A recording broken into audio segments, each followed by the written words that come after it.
Hello there. What is going on, everybody? Today I'm going to be talking to you about Deep Space Nine and Armada.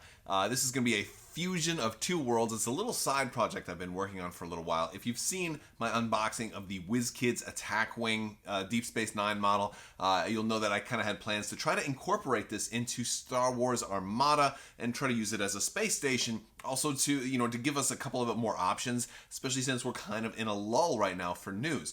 Before I dive into this too deeply, though, I do want to remind you there is a huge new giveaway going on right now for a Star Wars Black Series Force FX lightsaber. All you have to do is become a subscriber, or if you're already a subscriber, you're halfway there, and leave a comment on this or one of my videos. It's as simple as that. There's more details on Crabbok.com, so be sure and check that out as well.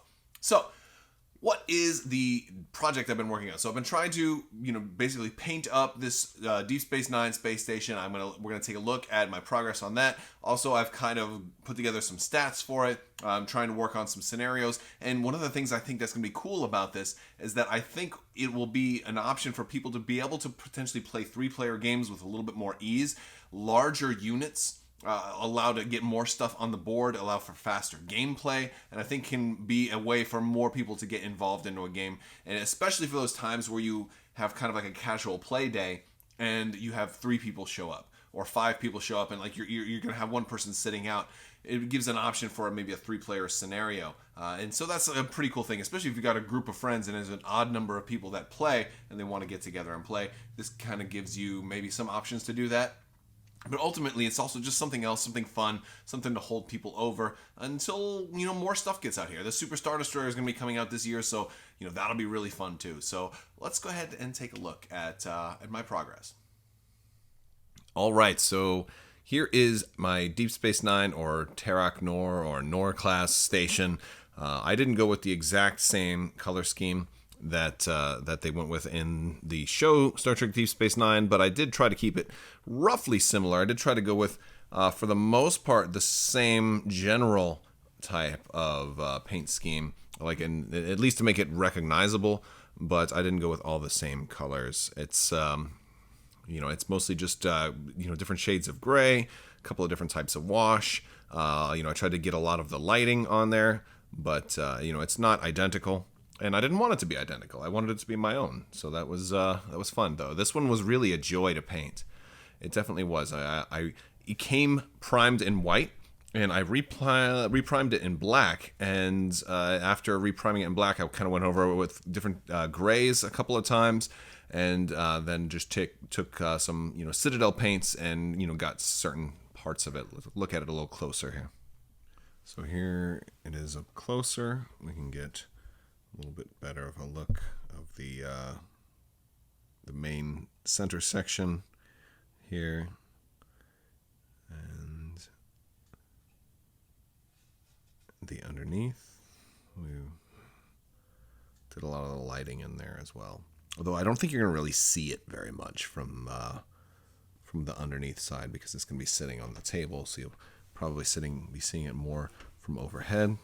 Did a lot of the lights around the dock as well. And just to give you an idea, in case you haven't seen the thing, just how big this thing is, here's the ISD, which is already one of the largest models ever, backing right up next to it. It's, it just dwarfs the Imperial Star Destroyer. So you can have them, have like 3 of them set up next to it too. Is very, very cool. Let me show you some of the, the other stuff that I've made to go with this. So I've given it a triple arc. So this will be like the first thing in Armada that has less than 4.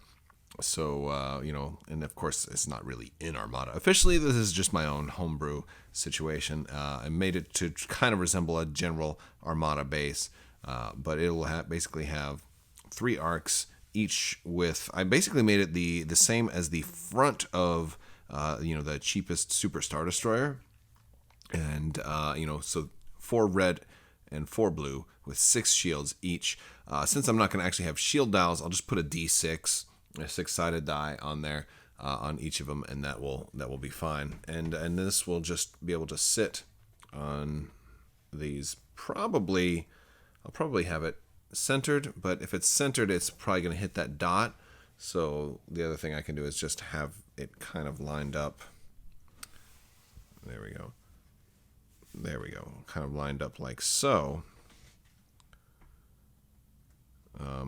So this way, what it could do if I have it lined up there is it might be a little tricky to establish firing arcs.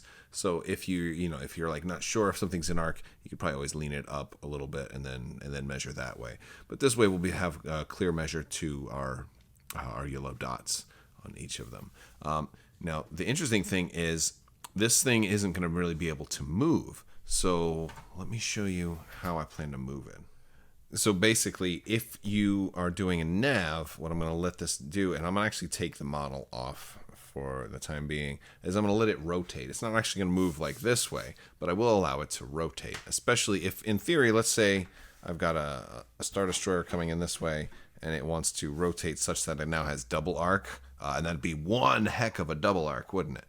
So I want there to be some reason for this to consider taking nav.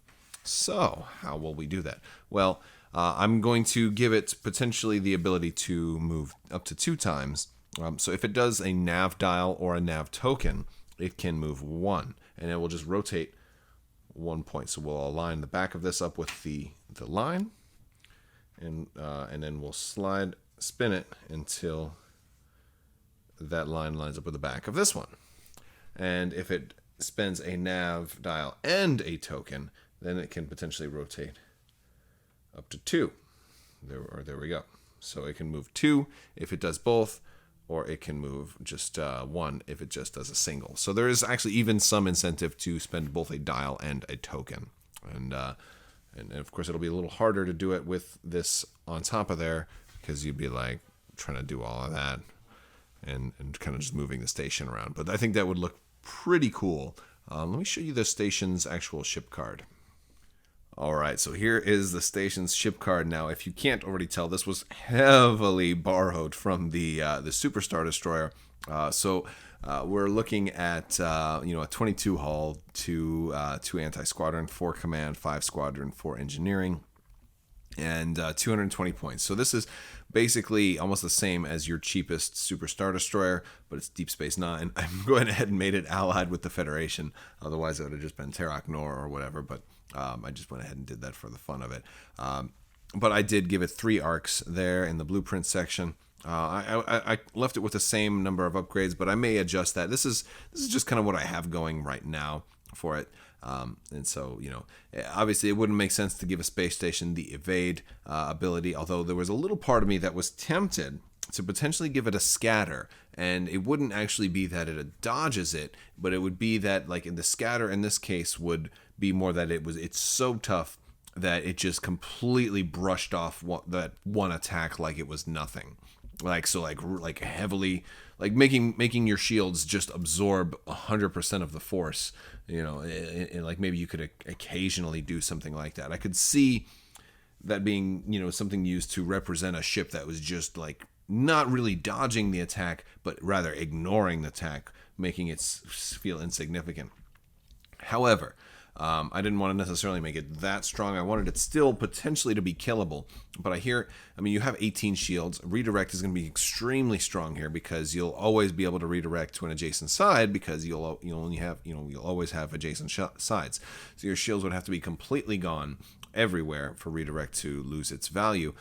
So that much is good. I will still have it use the huge ship rules, so when it does get a command dial, it also gets that token, which it can or cannot use, and then we'll also go with the the double brace and then double contain, which just kind of makes sense for something like this.